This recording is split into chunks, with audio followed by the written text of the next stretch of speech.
Joint replacement surgery really is probably the most impactful procedures that we have in medicine to change the quality of life. I used to kid about them being grinders because I felt like I was, something was rubbing every step I took.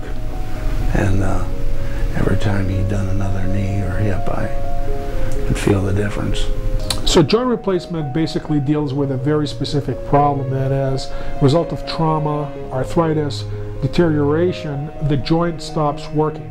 The cushions, if you will, at the end of each bone is lost, which causes this increasing amount of inflammation and pain and dysfunction. Science of the advancement of joint replacement, there was a significant amount of advancement that occurred on an almost monthly, daily basis with new prostheses coming out.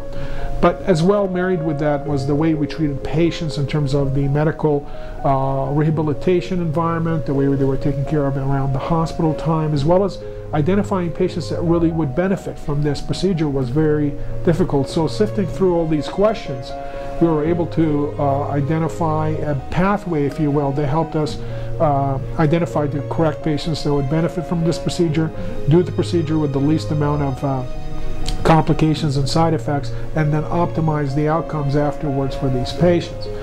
The least amount of pain was when I sit down. So if I went anywhere, when I walked in, the first thing I was doing was looking for a chair. Oh, no doubt I'd probably be sitting in a wheelchair.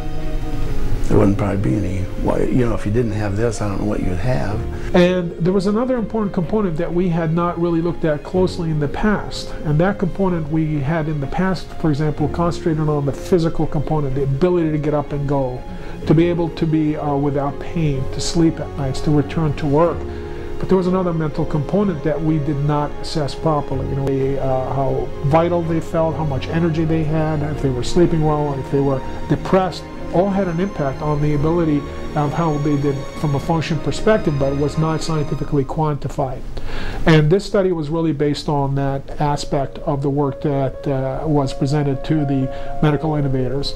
And we're honored by this award, but at the same time, it really opened up an entire pathway of where understanding where the patient's psychological state for surgery can have a bigger determinant effect than the actual procedure itself, even though done perfectly well. Yeah, I have a whole different attitude about my body now. I feel obligated, I think it is. I'd say I feel obligated. I wish I would have felt this obligated when I was younger, but when you're young, you have a feeling that, you know, you can just do it until the end of days, you know. I feel like I'm working on a very important problem, and I'm honored to be in a position to help patients to get better. That is a privilege in itself.